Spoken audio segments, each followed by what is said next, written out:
तुम तो बहुत बड़े सिंगर हो ना, हर शो के बाद इनकी आरती उतारनी पड़ती है। आओ आओ, देख क्या रही हो, पहचाना इसे कि नहीं? मैं कैसे भूल सकती हूँ गुरुदेव, तुम्हें अब हमारी याद आई क्या? अरे आरती उतारो, बाद में बात करना। ये भी अपनी तरह लव मैरिज करके आया है। अरे रो क्यों रही हो? रोना नहीं, इन लोगों को जहाँ आना था वहीं आए हैं। सब ऊपर वाले की मर्जी है। हम प्रेमियों की वजह से बिछड़ा हुआ परिवार इनकी वजह से जुड़ जाएगा। क्यों बे, गुरुदेव कहाँ है? यही तो पूछ रहा हूँ। तुम लोग एक भी शब्द नहीं बोल रहे हो, इतनी चर्बी है तुम्हें? अगर तुमसे मैं सच नहीं निकलवा सका, वर्धन और उसके दादा जिंदगी भर मुझे भी गुलाम बना लेंगे। यही चाहते हो तुम लोग? अब तुम लोग मेरा प्लान देखो। ये अब क्या करने वाला है? हाँ, माचिस। बाप रे, मेरी जान बचाने का शुक्रिया भगवान। फिर से चला रहा है। भगवानों के भगवान। तू दोस्त को बचा रहा है ना? गूंगे, तेरी इतनी हिम्मत आए? इस गूंगे को डार्क रूम में लेके जाओ।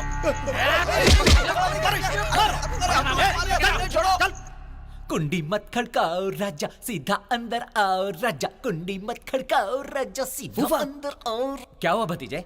ये सब क्या है? ये तो झालर है। तुम जैसे ही करीब जाकर छुओगे तो झपक झपक कर जलेगा। वो सब तो मुझे भी समझ में आ रहा है, लेकिन ये सब है किस लिए? First night setup, colourful. आंखों को मस्त नहीं दिखना चाहिए क्या? फर्स्ट नाइट किसकी? अरे मेरा और तुम्हारी बुआ का। मामा। और क्या बेवकूफों जैसे सवाल करता है। इस घर में तो दो ही हैं इश्क के कबूतर। कौन? एक तुम और यमुना, दूसरा मैं और तुम्हारी बुआ। वो ना, हम लोग जब गांव से भागकर यहाँ आ रहे थे तो रास्ते में ट्रक में सुहागरात मना ली। ट्रक में ही? हाँ ट्रक में ही। अरे शोर मत करो, ये सुनते ही तुम्हारी बुआ टेंशन में आ जाती है। उसके बाद से अगर उसे कोई गाड़ी नहीं पसंद है तो वो है ट्रक। ये लो भतीजे, हमारी तरफ से रेशम की धोती और कमीज पहनकर इंतजार करो। थोड़ी देर में यमुना आ जाएगी। उसके बाद सोई सोई बबर बम, सोई सोई बबर बम, सोई सोई बबर बम। जैसा मेरे से कहा वैसे यमुना से जाके फर्स्ट नाइट के बारे में मत बोल देना। वैसे भी वो बहुत टेंशन में। यहाँ से भाग गई तो कहाँ ढूंढोगे? कौन?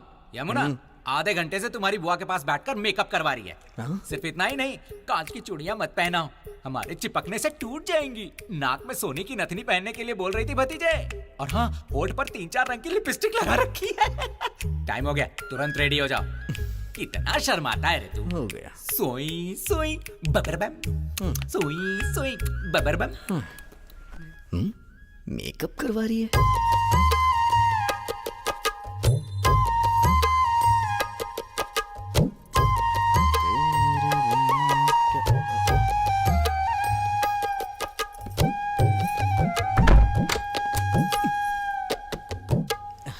क्या बात है गुरुदेव, रेशम की धोती, रेशम की कमीज, फर्स्ट नाइट के लिए तैयार बैठे हो?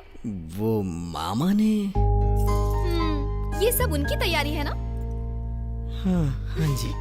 माता के मंदिर में जैसे जागरण होता है वैसे ही झालर से सजाया है। अचानक हुआ ना ये सब, फूल कम पड़ गए, इसीलिए लाइट से सजा दिया। तुम्हारे फूफा जी बहुत ही इंटरेस्टिंग कैरेक्टर हैं। जब वो ऑर्केस्ट्रा में गा रहे थे तो मैंने ये नहीं सोचा था कि मैं उनके ही घर आऊंगी। ये सब बातें अभी किस लिए? लाइफ में सब ऐसे ही होता है, आगे क्या होने वाला है पता नहीं होता, लेकिन ऊपर वाले को सब पता होता है। तुम भी इस बात को मानते हो ना? ये अचानक बदलाव कैसे आ गया? अब तुम मुझे ही देख लो ना। कल रात वर्धन के साथ मेरी सगाई थी और आज रात तुम्हारे साथ सुहाग रात है। कॉमेडी से लग रहा है ना? कॉमेडी सा? तब तो हो गया। तुम मेकअप कर रही हो जब मेरे मामा ने मुझे बताया ना, तो मैं भी तैयार हो गया।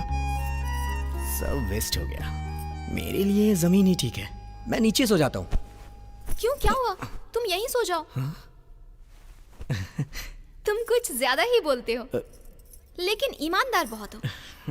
मुझे अच्छे से याद है जब ट्रक में एक दूसरे के बगल में सो रहे थे, तब भी तुम आराम से सोते हुए आए थे। तब फुल बोतल के नशे में था, होश ही नहीं था मुझे। लेकिन मेरी सारी इंद्रियां काम कर रही थी। मैं नीचे ही सो जाता हूँ। गुरुदेव, मुझे तुम पर भरोसा है। मुझे तुमसे कोई प्रॉब्लम नहीं है, तुम यहाँ सो जाओ। दिल की बात समझकर भी अनजान बन रही है, टॉर्चर कर रही है ये। गुरुदेव, चुपचाप हाथ बांधकर सो जाओ। सारे लड़के सोचते हैं एक सुंदर सी लड़की से शादी करके कहीं अच्छी जगह जाके हनीमून मनाने का सपना देखते हैं। मेरे साथ सब होते हुए सपना ही रह गया। क्या कहा? तुमने सब सुन लिया क्या? सो जाओ।